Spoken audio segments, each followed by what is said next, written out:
question for Basma Al Said is how being a leader changed in your daily life? How being a leader changed me in my daily life? Yeah, in a positive way. I think responsibility becomes more. Honestly, as Basma Al Said, I'm the eldest out of my sisters. I'm one of the older cousins. You know, I have my kids, I have my cousins that I feel I need to be with them. So I feel, as I grew up, and then my job, I was in the university hospital for 11 years. Maybe a lot of people don't know that. I was there first. Then I opened a clinic. And on the way, as I said earlier, I'm just learning how to be a leader. It's very difficult. It's very difficult because of my job. So my job is very humanistic.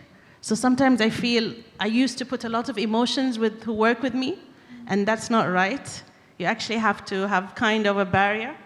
And I didn't understand that in the beginning. I was like, why? We all have to be together, kumbaya, friends. It doesn't work. You have to be a bit focused, you know? And another thing you need to do, and this might answer also that question, you need to throw yourself a little bit sometimes in the deep end. How? By challenging your biggest fears. If you're scared in talking in front of people, do it. That's the biggest thing I hear in Oman. I can't talk in front of people. Mm-hmm. And it's also a skill. Maybe that's not your skill. Maybe your skill is in writing. Mm-hmm. So, for example, I'd say I used to think before, like in Oman, I'd be like, okay, first when I started talking in front of, or giving talks, so first it was more medical, all of that. And I used to do this even in school, by the way. And I used to like being, you know, in the morning assembly. So slowly. Then I used to do things in Oman. I did it in the university. Then slowly I said, let me try and accept these people who give me invites. I went outside of Oman. I went to the Gulf. Then I was like, okay, I can do it. Jumped into the Arabic countries, jumped into Europe, jumped into the US. And up till today, before I talk, I still have, you know, a bit of stress, and that's a good stress. But I kept on pushing myself, because I used to see people, and I go, how could they do that? Wow, how do they talk, you know? How do they just go up there and like, aren't they worried? But you won't know until you try it. Today, alhamdulillah, I've done a TEDx 3 times. I've talked in Forbes, US and Middle East. I'm in the WHF Forum, the World Humanitarian Forum. I'm in the Diana Awards. It's pushing. I pushed myself because I like challenging myself. That's how I am. I challenge. I go, Basma, do you want to do it or you don't want to? And then Basma goes, do it. No. And then Basma does it. Maybe sometimes it's not okay, but it's a choice. I go back to choice again. So you can't just say, how do I do it? You need to now try to do it. What's your advice for me as a student? Right now, start slowly. In what way, though? In being a speaker and being a leader, in which way? What do you aspire? You see, you don't have a plan.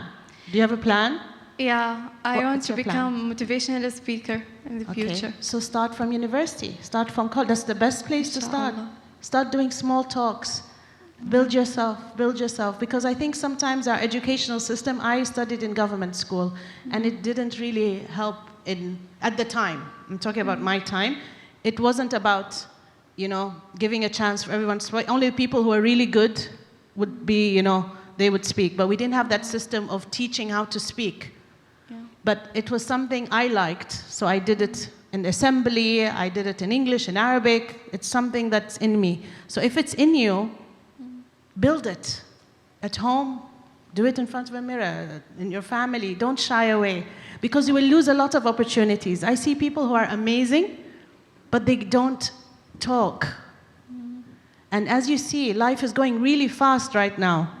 You need to have that skill to pass on that amazing message that you have. And then you might inspire someone. So that's how it starts. You need to think about, what's your plan? Why is it your plan? What is it for? Inshallah. Thank you. Allah ya'tik al-afiyah. I'll be waiting to listen from you. Inshallah.